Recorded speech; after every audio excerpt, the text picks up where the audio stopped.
Assalamualaikum warahmatullahi wabarakatuh. Kembali lagi bersama saya Ibu Salis Lailatul Rahmah. Halo anak-anak pintar, apa kabar? Semoga selalu dalam keadaan sehat ya.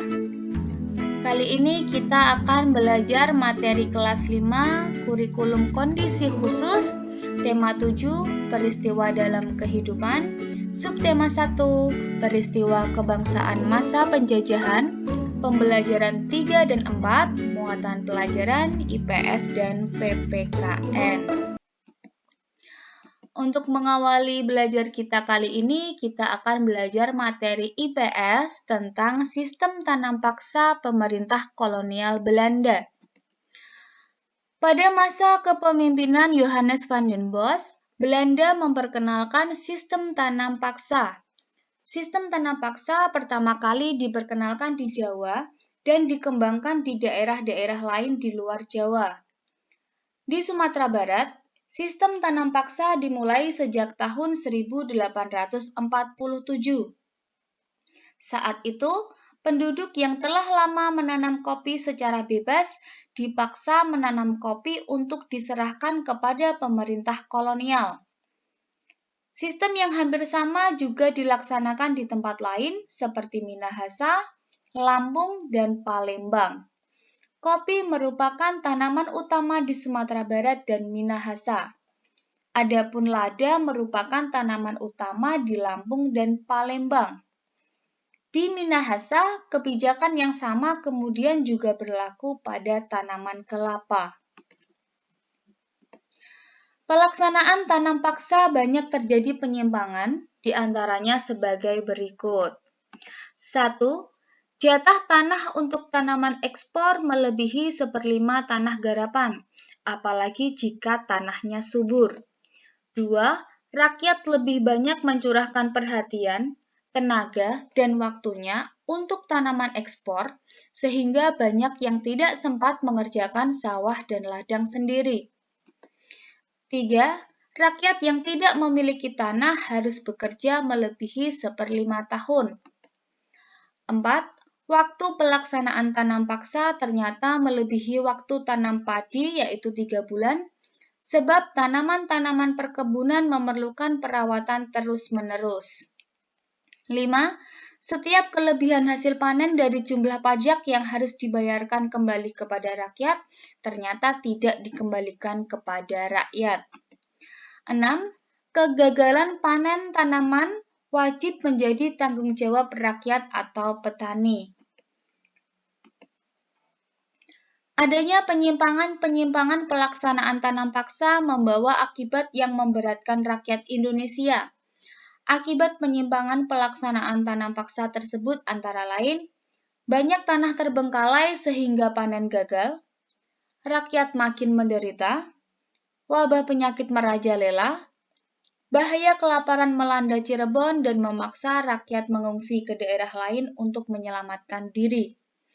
Kelaparan hebat juga terjadi di Grobogan yang mengakibatkan banyak kematian sehingga jumlah penduduk menurun tajam. Tanam paksa yang diterapkan Belanda di Indonesia ternyata mengakibatkan aksi penentangan. Berkat adanya kecaman dari berbagai pihak, akhirnya pemerintah Belanda menghapus tanam paksa secara bertahap. Salah satu tokoh Belanda yang menentang sistem tanam paksa adalah Douwes Dekker dengan nama samaran Multatuli. Di sebelah kanan adalah gambar tokoh Edward Douwes Dekker. Douwes Dekker menentang tanam paksa dengan mengarang buku berjudul Max Havelaar. Edward Douwes Dekker mengajukan tuntutan kepada pemerintah kolonial Belanda untuk lebih memperhatikan kehidupan bangsa Indonesia karena kejayaan negeri Belanda itu merupakan hasil tetesan keringat rakyat Indonesia. Dia mengusulkan langkah-langkah untuk membalas budi baik bangsa Indonesia. Langkah-langkah tersebut adalah sebagai berikut. 1. Pendidikan atau edukasi. 2. Membangun saluran pengairan atau irigasi. 3. Memindahkan penduduk dari daerah yang padat ke daerah yang jarang penduduknya atau transmigrasi. Tahukah kamu reaksi rakyat Indonesia terhadap pemerintahan kolonial? Menjelang kedatangan bangsa Eropa, masyarakat di wilayah Nusantara hidup dengan tentram di bawah kekuasaan raja-raja. Kedatangan bangsa-bangsa Eropa di Indonesia mula-mula disambut baik oleh bangsa Indonesia. Namun, lama-kelamaan, rakyat Indonesia mengadakan perlawanan karena niat jahat bangsa-bangsa Eropa itu mulai terkuak dan diketahui oleh bangsa Indonesia. Perlawanan-perlawanan yang dilakukan rakyat Indonesia disebabkan orang-orang Barat ingin memaksakan monopoli perdagangan dan berusaha mencampuri urusan kerajaan-kerajaan di Indonesia. Peristiwa perlawanan terhadap Portugis. Setelah Malaka dapat dikuasai oleh Portugis pada tahun 1511, terjadilah persaingan dagang antara pedagang-pedagang Portugis dan pedagang di Nusantara.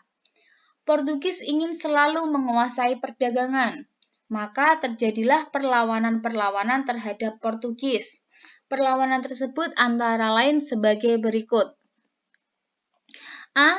Sultan Ali Muhayyad Shah pada tahun 1514 sampai 1528 berhasil membebaskan Aceh dari upaya penguasaan bangsa Portugis. B. Sultan Alauddin Riayat Shah tahun 1537 sampai tahun 1568 berani menentang dan mengusir Portugis yang bersekutu dengan Johor. C. Sultan Iskandar Muda tahun 1607 sampai tahun 1636. Raja Kerajaan Aceh yang terkenal sangat gigih melawan Portugis adalah Iskandar Muda pada tahun 1615 dan 1629.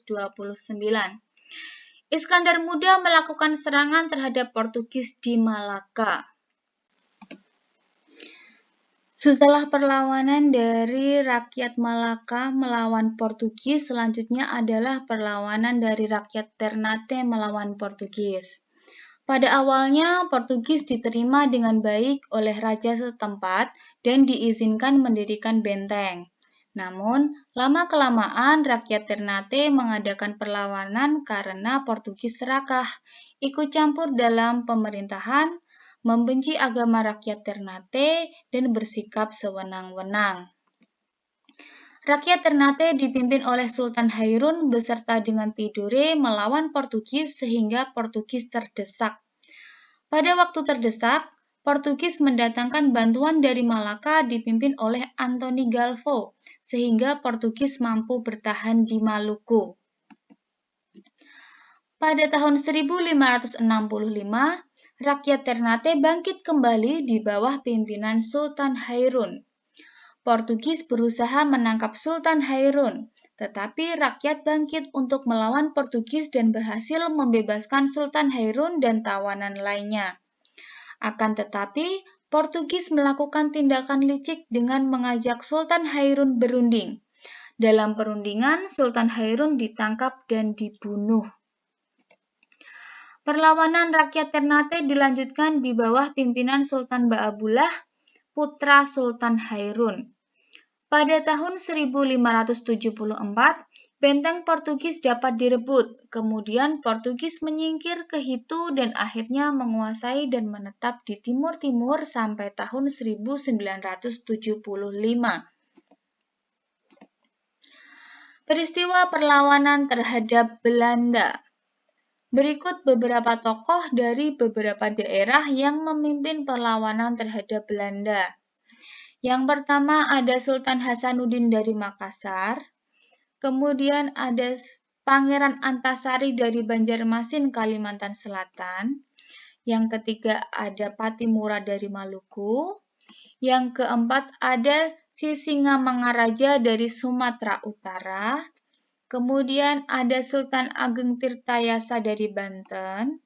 Selanjutnya ada Pangeran Diponegoro dari Yogyakarta. Kemudian juga ada Silas Papare dari Papua. Perlawanan terhadap para penjajah di berbagai daerah banyak mengalami kegagalan. Salah satu sebabnya adalah perlawanan yang dilakukan masih bersifat kedaerahan dan secara sendiri-sendiri. Dengan demikian, perlawanan itu tidak akan kuat dan mudah diadu domba oleh penjajah. Negara kita sangat luas wilayahnya dan beragam pula sosial budayanya. Seandainya setiap daerah, suku, dan golongan bersatu padu melawan penjajah, niscaya penjajah dapat kita usir sejak dahulu kala. Nah, selanjutnya kita masuk ke materi PPKN. Tahukah kamu keragaman sosial budaya di Indonesia? Budaya merupakan segala sesuatu yang dihasilkan oleh akal budi manusia. Adapun wujud budaya yaitu gagasan atau ide, misalnya kepercayaan, tindakan, misalnya upacara adat dan seni pertunjukan, serta benda, misalnya pakaian adat dan senjata tradisional. Selain sebagai identitas, kebudayaan juga sebagai kepribadian suatu bangsa. Negara kita mengembangkan kebudayaan daerah dalam rangka memperkaya kebudayaan nasional.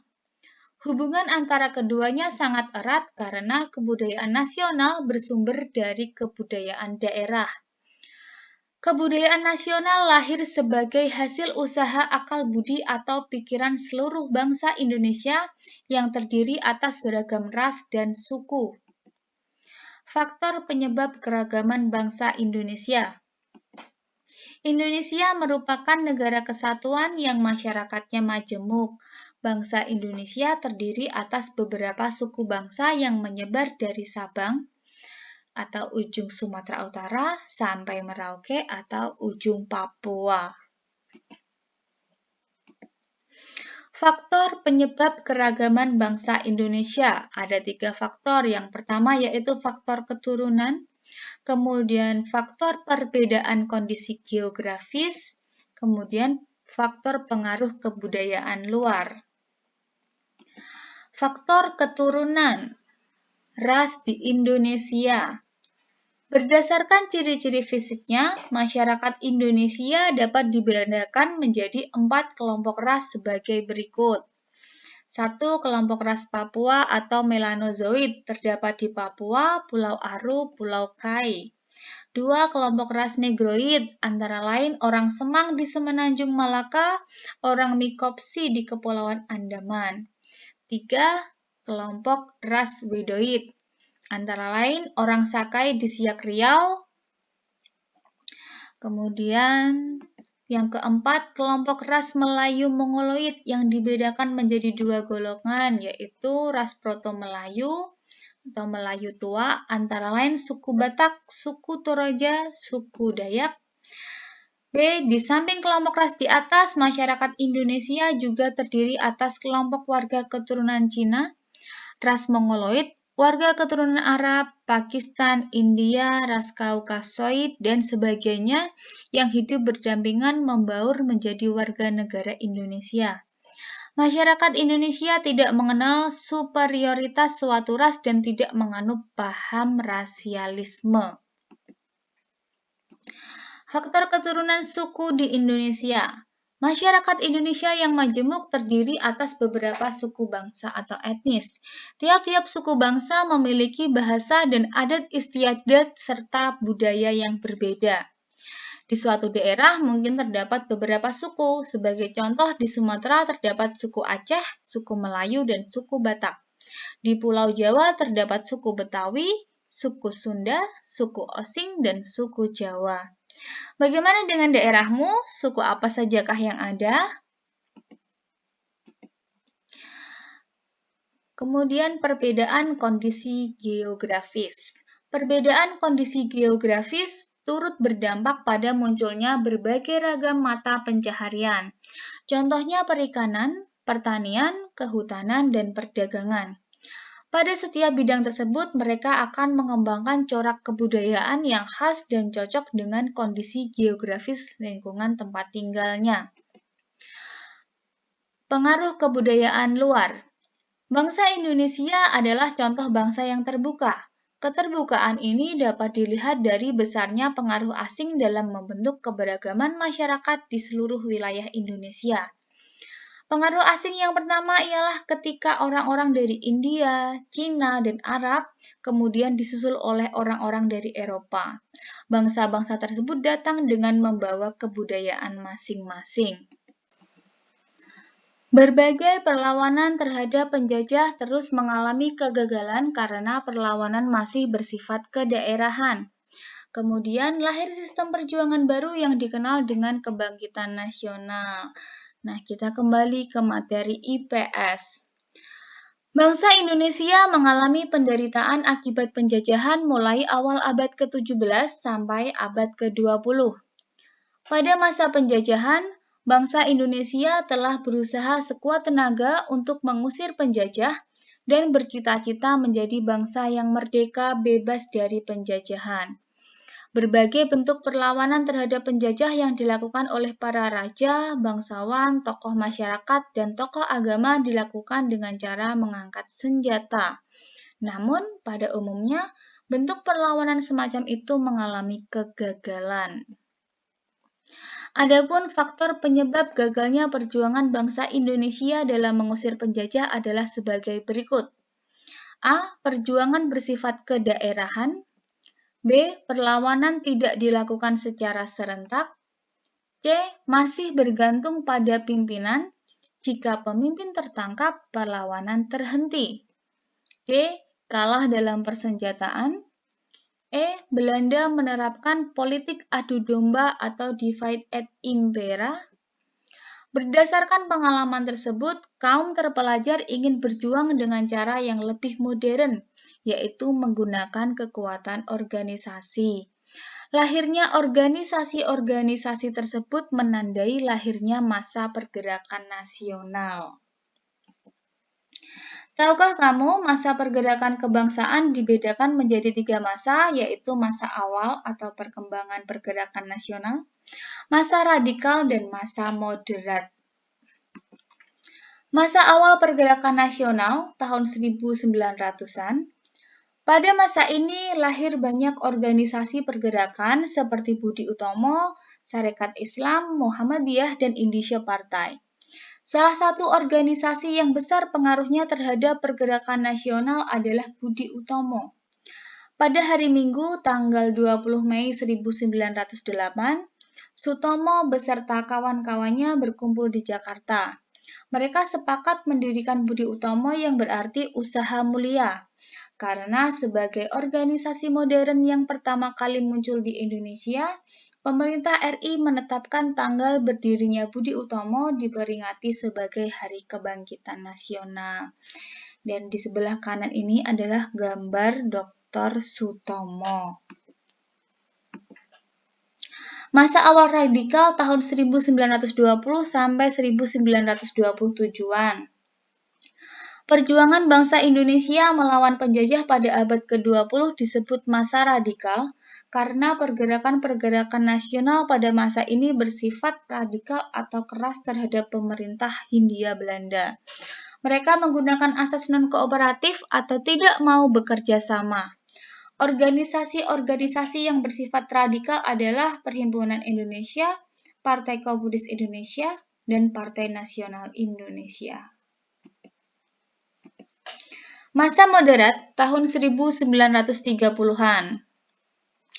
Sejak tahun 1930, organisasi-organisasi pergerakan Indonesia mengubah taktik perjuangannya. Mereka menggunakan taktik kooperatif atau bersedia bekerja sama dengan pemerintah Hindia Belanda.